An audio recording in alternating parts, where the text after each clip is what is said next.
Studio में हमारे साथ मौजूद हैं डॉक्टर अनूप कुमार। आपको बता दें कि हड्डी रोग विशेषज्ञ हैं और साथ ही विभाग अध्यक्ष हैं एम्स पटना में, और साथ ही आपको बता दें कि मेडिकल सुपरिटेंडेंट भी हैं एम्स पटना में। सर, बहुत बहुत स्वागत है हमारे इस खास कार्यक्रम में आपका। सर, हम जानते हैं कि आज हम लोग world rheumatoid arthritis awareness day भी मना रहे हैं। सबसे पहले तो मैं कार्यक्रम की शुरुआत आपसे यही जान के करना चाहूँगी कि ये जो बीमारी है आर्थराइटिस, इसका पहचान कैसे किया जा सकता है? कैसे लोग समझ सकते हैं कि ये कहीं ना कहीं आर्थराइटिस है, वो ग्रसित हैं? इस बारे में पहले आप बताएं। आर्थराइटिस जो वर्ड है, सबसे पहले तो ये बताना चाहेंगे कि ये एक कॉमन वर्ड है। आर्थराइटिस हुआ जोड़ों का दर्द। तो ये कई एक तरह से होते हैं और कई एक तरह से हम इसे क्लासिफाई करते हैं। जो कॉमन गठिया बोलचाल की भाषा में हम बोलते हैं, ये गठिया बहुत तरीके का होता है। एक है कि सिर्फ एजिंग से होता है, जैसे जैसे उम्र बढ़ती है जोड़ों में घिसाव होता है। एक वो गठिया है जिसको हम नॉर्मल ऑस्टियोआर्थराइटिस बोलते हैं। बट जब हम ये रूमेटॉइड आर्थराइटिस की बात करते हैं, तो इसमें रूमेटॉइड आर्थराइटिस में होता है क्या है कि आपका अपना शरीर, इम्यूनिटी जो आपका है, वो अपने शरीर के ही अंग को, एक पार्ट को वो फॉरेन मान के उसके अगेंस्ट एंटीबॉडी बनाता है और उसको अटैक करता है। तो उसके कारण इसके लक्षण थोड़े डिफरेंट होते हैं। जो आम गठिया बोलते हैं, उम्र रिलेटेड जो गठिया होती है, तो इस गठिया में ये होता है कि कोई खास जोड़ों का ही पहले अफेक्ट करता है, जिसमें हाथ के छोटे वाले जो जोड़ हैं, जो उंगलियां हैं, ये जो आपके हाथ के बाद जो दो जोड़ हैं, ये दोनों जोड़ अफेक्ट होते हैं, और साथ ही ये मल्टीपल जोड़ों को अफेक्ट करता है। यूजुअली पाँच से ज़्यादा ही जोड़ रहते हैं। फिर धीरे धीरे जैसे ये बीमारी प्रोग्रेस करता है, तो और डिफरेंट जोड़ों को भी अफेक्ट करना शुरू करता है। इसमें सबसे बड़ा लक्षण एक ये होता है, आराम के बाद, स्पेशली जब आप सुबह उठते हैं, तो उसके बाद करीब करीब 1 घंटा तक जकड़न सा रहता है, जोड़ों में दर्द रहता है। लेकिन जैसे जैसे आपकी मोबिलिटी, आपकी दिनचर्या शुरू होती है, तो आपका ये दर्द धीरे धीरे कम होना शुरू होता है। ये एक बहुत बड़ा लक्षण होता है, इसे पहचानने का तरीका। और यूजुअली जो देखा गया है, पुरुषों से ज़्यादा महिलाओं में ये ज़्यादा नंबर्स में मिलते हैं। तो ये इम्पॉर्टेंट होता है इसकी पहचान करना और इसे डिफरेंशिएट करना, मीन्स इसको कैसे हम दूसरे तरह के गठियों से डिफरेंशिएट करें और इसकी बीमारी का इलाज शुरू करें, वो सबसे इम्पॉर्टेंट बात होती है। जी, साथ ही सर अभी आपने बताया कि महिलाओं में ये ज़्यादा देखा जाता है। वही अगर हम ऑस्टियोपोरोसिस की भी बात करें, तो वो भी एक ऐसी बीमारी है जो महिलाओं में काफ़ी ज़्यादा देखा जाता है। मैं आपसे जानना चाहूँगी, ये महिलाओं में ये बीमारी ज़्यादा क्यों देखा जाता है? इस बारे में भी इंसिडेंस है, इसमें कुछ अनुवांशिक, इसमें मल्टीफैक्टोरियल पहले तो कहेंगे। ये ऐसा हम नहीं कह सकते कि ये इसी कारण से होता है, बट थोड़ा जेनेटिक प्रेडिस्पोजिशन होता है, जिसमें फीमेल्स का नंबर्स ज़्यादा होता है। अपने जेनेटिक की भी अभी बात की है, तो क्या अगर किसी के माता पिता को अगर रूमेटॉइड आर्थराइटिस है, तो क्या उनके बच्चों में होने की संभावना ज़्यादा है? काफ़ी रिसर्च चल रहा है इस पे। पहले तो शुरू में कन्फ्यूजन ये था कि ये सच में जेनेटिक है कि नहीं। इम्यूनिटी रिलेटेड है, ये डेफिनेटली ये प्रूव हो चुका है। और साथ में ये देखा जा रहा है कि पहचान भी हो रही है कौन कौन सा इम्यून लेवल, IL-1 कुछ मार्कर्स होते हैं, IL-1, IL-6, इंटरल्यूकिन जिसे बोलते हैं, तो इससे हमें डायग्नोसिस और इसका ट्रीटमेंट करने में आसानी होती है। तो इसका रिसर्च अभी ऑनगोइंग है और पिछले दशक में, कहेंगे 2 दशक में, काफ़ी इम्प्रूवमेंट हुआ है, काफ़ी नए ड्रग्स आए हैं इसके ट्रीटमेंट के लिए। तो एक तरह से देखा गया है कि जो समाज में हमारा पॉपुलेशन है, प्रीपॉन्डरेंस हम लोग बोलते हैं कि ज़्यादा किसको अफेक्ट करता है। ऐसा नहीं कि पुरुष को नहीं अफेक्ट करेगा, बट हाँ, ये रेशियो थोड़ा स्क्यूड रहता है, महिलाओं की तरफ ज़्यादा होता है। जी, और साथ ही अगर ये बीमारी, अगर इस बीमारी से कोई ग्रसित होता है, तो क्या ये लाइफ लॉन्ग रहता है या फिर ये ठीक हो जाता है दवाइयों से, या इसका कोई इलाज या उपाय कुछ है? इसमें ये ध्यान रखना चाहिए, ये रूमेटॉइड आर्थराइटिस में खास करके जब आपका डायग्नोसिस हुआ है कि ये रूमेटॉइड आर्थराइटिस है, ये जो गठिया का एक तरीका का होता है जो हमने पहले बताया कि अगर ये रूमेटॉइड आर्थराइटिस है, तो इसका पहचान ज़रूरी है कि ये इस टाइप का है।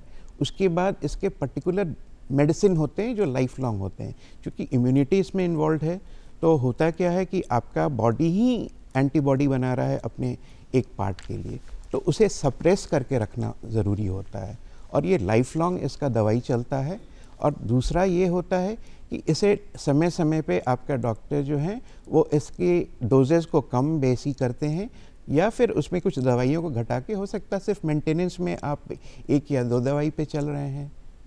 जी। और सर रूमेटॉइड आर्थराइटिस की अगर हम बात करें तो आज हम अवेयरनेस डे भी मनाते हैं। मैं आपसे जानना चाहूँगी इस बीमारी को लेके प्रचार प्रसार करना, लोगों को इस बीमारी को लेके जागरूक करना कितना ज़रूरी समझते हैं आप, कि हर आमजन को इस बीमारी के बारे में पता होता कि उस बीमारी से वो बच सके?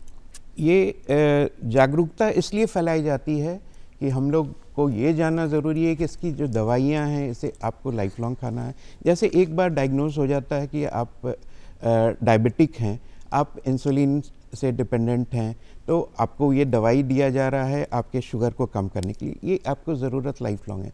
ये मरीज़ समझ जाता है कि हमें ये अब लाइफ लॉन्ग खाना है। बट गठिया में क्या होता है, चूँकि वो चल फिर रहा है, कुछ लोगों ने सलाह दिया कि अरे ये होम्योपैथी में चले जाइए, एलोपैथी में चले जाइए, कुछ लोग आयुर्वेदिक बोलेंगे, लेकिन जिस भी विधि से आप अपना ट्रीटमेंट करा रहे हैं उसको एक स्टिक कीजिए और उसके साथ चलिए। ऐसा नहीं हो कि आपने 2 महीना, 6 महीना, 8 महीना दवा खाया और अब थक गए हैं, अब हम दूसरे डॉक्टर के पास जा रहे हैं। बहुत ध्यान, तो ये इस बीमारी में ये समझना ज़रूरी है कि आपको लाइफ लॉन्ग खाना है मेडिसिन, उसको सप्रेस करके रखना है और अपने डॉक्टर के संपर्क में रेगुलर रहना है। एक बार आप रेमिशन फेज जो कहते हैं कि अब बीमारी आपका कंट्रोल में है, आप उसको एक दवाई से उसे सप्रेस करके रख रहे हैं, तो एक मिनिमम डोज पे डॉक्टर साहब आपके उसे मिनिमम डोज पे ले आते हैं, तो वो लाइफ लॉन्ग वो कंटिन्यूड रहेगा। ये बात समझना ज़रूरी है। जी। और साथ ही अगर रूमेटॉइड आर्थराइटिस की अगर हम बात करें तो जैसा कि ये तो आपने बताया कि कब तक हमें ये खाना होगा, और साथ ही आपने ये भी ज़रूरी चीज़ बताया था, जेनेटिकली भी ये ट्रांसफ़र होता है, अगर माता पिता को है तो बच्चों में भी पाया जा सकता है।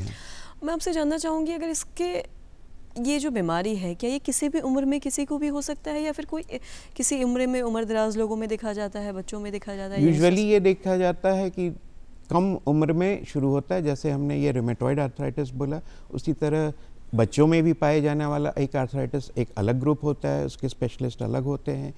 एल्डरली या उम्र दराज लोगों में, यंग लोगों में काफ़ी होता है। इसलिए इसका प्रॉब्लम ये होता है कि इस बीमारी के लक्षण हैं कि सिर्फ जोड़ों को नहीं अफेक्ट करता, ये आपके बाकी सिस्टम को भी इन्वॉल्व कर रहा है। स्पेशली देखेंगे तो इसमें स्किन के नीचे गांठें बनती हैं, उसके बाद आपका आँख अफेक्ट हो सकता है, आपका जोड़ सूजन से ग्रसित रहता है, वो सूज जाता है। जो नॉर्मल जोड़ हमारा होता है उसमें जो अंदर का लाइनिंग होता है, उसका प्रोटेक्टिव लाइनिंग, वो यूजुअली 1 से 3 लेयर का सेल होता है उसमें।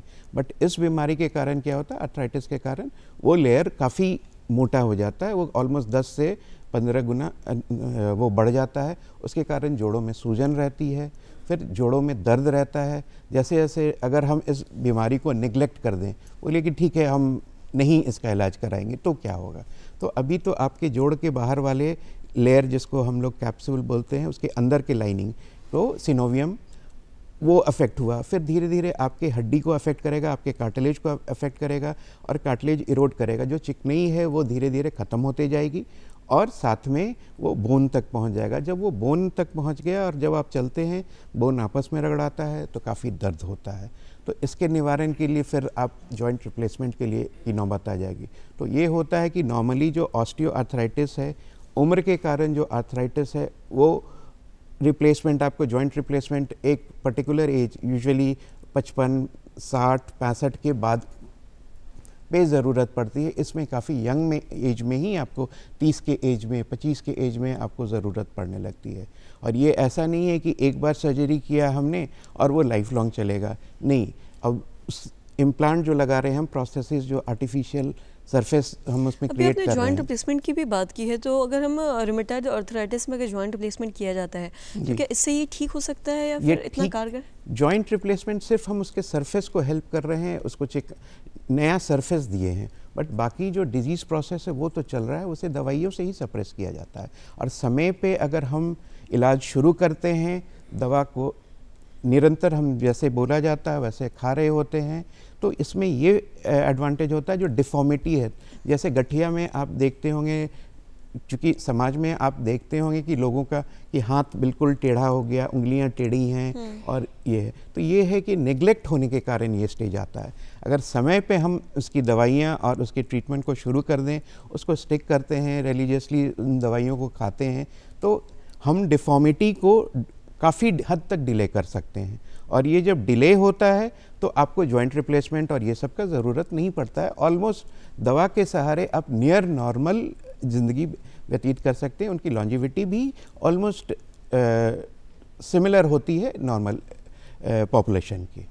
जी, और साथ ही जो इस बीमारी से ग्रसित हैं, तो क्या उनका कुछ खान पान में भी कुछ ऐसा है जिन चीज़ों से बचाव करने की ज़रूरत है? खान पान में ये है इसका कि कोई प्रभाव है खान पान से? जी, इसका खान पान में ज़्यादा प्रभाव ये होता है कि आपको ये ध्यान देना है कि जब आर्थराइटिस हो चुकी है, आपका डायग्नोसिस हो चुका है, जैसे ये बोन हेल्थ को आपको ठीक रखना है। तो जिस जिस चीज़ से आपका बोन हेल्थ ठीक होता है, मीन्स कैल्शियम रिच, अन प्रोटीन रिच आप डाइट लेते हैं, तो जब कैल्शियम ले रहे हैं तो उससे आपकी हड्डी की मजबूती बनी रहती है। जो ये डिफॉर्मिटी होती है इस बीमारी के कारण, वो डिफॉर्मिटी काफ़ी हद तक नियंत्रित रहती है। और बोन हेल्थ में जैसे कैल्शियम, विटामिन डी हुआ, और एनाल्जेसिक जो हम कहते हैं दर्द की दवा, तो वो जब ज़रूरत है लेना है। जब आप क्रिपल्ड हो गए हैं, आप आज काम नहीं कर पा रहे हैं, सूजन बढ़ गई है, आज दर्द बढ़ गया है, तो दवा ज़रूर लें। ऐसा नहीं, काफ़ी लोग आप समाज में हमारे पास भी पेशेंट्स लौट के आते हैं, नहीं हमने दर्द की दवा नहीं ली, बहुत ज़्यादा नहीं था। सिर्फ ये दर्द नहीं है, दर्द के साथ इन्फ्लेमेशन भी जो साथ में है, वो इन्फ्लेमेशन को भी रोकथाम करता है ये प्रॉब्लम। जी, और साथ ही ये तो हमने ये रूमेटॉइड आर्थराइटिस के बारे में बातचीत की, इसमें हमने खान पान के बारे में भी जाना, अवेयरनेस के बारे में। और अगर हाँ, एक चीज़ रोकेंगे, खान पान में जैसे होता है कुछ लोग किसी चीज़ से सेंसिटिव अगर हैं, मान लीजिए उन्हें दही खाने पे सर्दी लग जाती है, तो उसको अवॉइड करें। ऐसा ना बिल्कुल नहीं है कि ये चीज़ बिल्कुल नहीं खाना है या ये नहीं, वो धीरे धीरे अपने पैटर्न में, चूँकि ये इम्यूनिटी बेस्ड है, इम्यूनिटी से रिलेटेड है, तो ये होता है कि आपको उन चीज़ों की पहचान करनी होगी जिसके कारण आपको, जैसे सर्दी लग जाती है या ठंड लगती है, तो आपको वो बचना है उससे, ताकि कोई चेस्ट इन्फेक्शन ना हो और उसके कारण उसके दुष्परिणाम ना हो। जी, और जैसे कि आपने बताया, अभी आपने बताया कि कई बार ऐसा भी देखा जाता है, एक स्टेज ऐसा आ जाता है कि पूरे हाथ पैर टेढ़े हो जाते हैं, चलने में दिक्कत होती है, हाथ पैर हिलाने में दिक्कत होने लगती है। मैं आपसे जानना चाहूँगी, ये तो लास्ट स्टेज की अगर हम बात करें तो अगर इसको शुरू में ही रोकथाम थोड़ा कर लिया जाए तो वहाँ तक पहुँचने की नौबत नहीं आएगी। तो मैं आपसे जानना चाहूँगी, इसके जो शुरुआती लक्षण हैं, जैसे देख के लोग समझ सके कि कहीं ना कहीं वो इससे जूझ रहे हैं और इसे जाके डॉक्टर से कंसल्ट करें, तो क्या कुछ ऐसे लक्षण है जिसे इग्नोर नहीं करना चाहिए? शुरुआती लक्षण जो है यूजुअली होते हैं कि आपके जो जोड़ होते हैं, ये हाथ के जो पहले वाले और दूसरे वाले जोड़ हैं, इन दोनों में सूजन आना शुरू होता है और इनमें दर्द होता है। यूजुअली ये मल्टीपल होते हैं, 5 या 5 से ज़्यादा होते हैं। हाथ के और पैर के उंगलियों में भी ये दर्द शुरू होता है। और यहाँ पे जब शुरू हुआ, आपको ऐसा लग रहा है कि इसमें सुबह उठ रहे हैं, घंटा भर लग जाता है आपको अपने नॉर्मल दिनचर्या में आने में, तो अपने डॉक्टर से ज़रूर मिले कि ये मल्टीपल जॉइंट का इन्वॉल्वमेंट है। साथ में स्किन के नीचे आप देखे होंगे कि गांठें बन रही हैं, कुछ गांठ आपने डिस्कवर किया, अपने डॉक्टर को कंसल्ट करें। वो कुछ सिंपल ब्लड टेस्ट हैं, बहुत कॉस्टली ब्लड टेस्ट नहीं है, वो पहले वो करते हैं, उसे स्क्रीन कर लेते हैं। फिर ज़रूरत होता है उसको अगर डिफरेंशिएट करने का, तो कुछ और टेस्ट होते हैं जो हम इस रूमेटॉइड आर्थराइटिस के वैरायटी को भी डिफरेंशिएट कर सकते हैं। तो ये हम बोलचाल की भाषा में इसलिए बोल रहे हैं कि आप उस चीज़ को समझें और उसके आगे उसका निवारण ज़रूरी है। तो अगर समय पे वो डायग्नोसिस हो गया, ये सूजन और जोड़ों का लाली होना, ये 2 इम्पॉर्टेंट चीज़ हैं और वो मल्टीपल जॉइंट में है। तो ये दो चीज़ याद रखें, और ऐसा लक्षण अगर आता है तुरंत अपने डॉक्टर से मिलें और उनसे सलाह लें। जी, आपने जोड़ों की ही अभी बात की है, आपने बताया कि ये कहीं पे भी हो सकता है और एक से ज़्यादा जोड़ में भी देखा जाता है, तो ये घुटने और ऐसे फुट एंकल लेंथ ये सब में भी देखा जा सकता है क्या? हाँ, फिर ये लेटर स्टेज में, जैसे शुरुआती दौर में होता है क्या कि दौर में ये छोटे वाले जॉइंट्स जो हैं, जो स्मॉल जॉइंट्स बोलते हैं हम अपनी भाषा में, तो उनको अफेक्ट करता है। फिर ग्रेजुअली ये उस जॉइंट से निकल के बाकी जॉइंट को, अगर हम रोकथाम नहीं किए, समय पे इसका इलाज नहीं किए, जो अभी हाथ में है, पैर में है वो बाकी आपके बड़े वाले जॉइंट्स जैसे घुटने हुए, कूल्हे हुए, इनको भी अफेक्ट कर सकता है। बिल्कुल। और सर ये चीज़ आपने बहुत ज़रूरी बताई कि कहीं ना कहीं अगर हम शुरुआती लक्षण को अगर इग्नोर करते हैं तो आगे जाके ये बड़े बीमारी का भी रूप ले लेता है, चाहे वो कोई भी बीमारी की अगर हम बात करें, कुछ भी ऐसा लग रहा है कि कुछ अलग चेंजेस दिख रहे हैं बॉडी में, तो ज़रूर डॉक्टर से कंसल्ट करना चाहिए। और साथ ही मैं आपसे जानना ये भी चाहूँगी कि अगर हम इस बीमारी के बारे में ही बात करें, किसी भी बीमारी की बात करें, तो इसमें खान पान कितना ज़रूरी है और साथ ही साथ कुछ वक्त निकाल कर व्यायाम करना, एक्सरसाइज करना सभी के लिए कितना ज़रूरी समझते हैं आप? किसी भी बीमारी से कैसे बचाता है? एक बार आपका डायग्नोसिस अगर हो जाता है कि ये रूमेटॉइड आर्थराइटिस है, तो हताश होने की कोई बात नहीं। आपके पास आज के दिन में काफ़ी एडवांस्ड रिसर्च के द्वारा काफ़ी मेडिसिन आए हुए हैं। उसको है एक ध्यान रखना है कि मेडिसिन से तो हम सप्रेस करेंगे, बट जॉइंट की हेल्थ, जॉइंट हेल्थ जिसे बोलते हैं, उसको मेंटेन रखने के लिए आपको व्यायाम चाहिए। उस जोड़ का मूवमेंट है, उसका रेंज ऑफ मूवमेंट जो बोलते हैं, जैसे ये कोहनी है तो हम कितना मोड़ सकते हैं नॉर्मली और कितना स्ट्रेट करते हैं, उसको रेंज ऑफ मूवमेंट कहते हैं। तो ये हमें बरकरार रखना है। जैसे सिंपल आप वॉकिंग भी कर रहे हैं, कुछ एक्सरसाइजेज मसल के हेल्थ के लिए, मसल का टोन बढ़ाने के लिए, उसकी ताकत बढ़ाने के लिए जब आप करते हैं, तो इनके साथ साथ आपका बोन का भी हेल्थ में सुधार होता है। और साथ ही साथ आपको खान पान में ध्यान रखना है कि स्पेशली थोड़ा धूप का एक्सपोजर हो, विटामिन डी, कैल्शियम, प्रोटीन्स, ये आपके डाइट में होने ही चाहिए।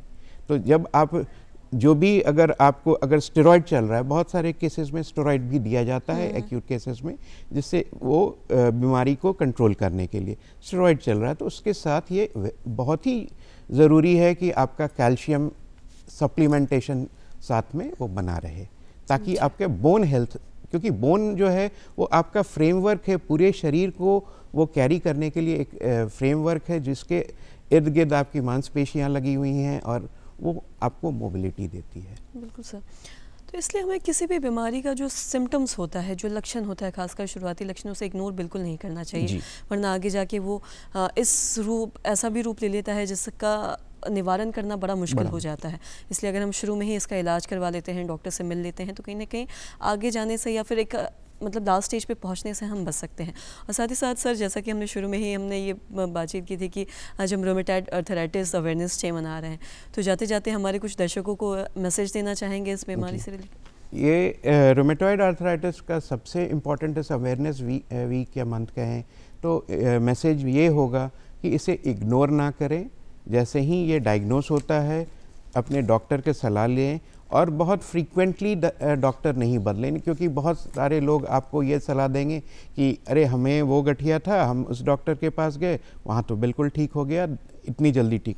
पहले आपको ये समझना ज़रूरी है कि गठिया कई एक तरह का होता है, हो सकता है उनका दूसरा तरह का होगा ये, तो इसमें ऊबे नहीं, ट्रीटमेंट में ऊबे नहीं और मेडिसिन कंटिन्यू रखे। हो सकता है आपको लाइफ लॉन्ग मेडिसिन खाने की ज़रूरत पड़े। सर, आप हमारे कार्यक्रम में आए, जो आपने तमाम जानकारी दी, महत्वपूर्ण जानकारी, कहीं ना कहीं हमारे सारे दर्शकों के लिए, सारे व्यूवर्स के लिए बहुत ज़रूरी है। इसके लिए सर आपका तहे दिल से शुक्रिया। धन्यवाद।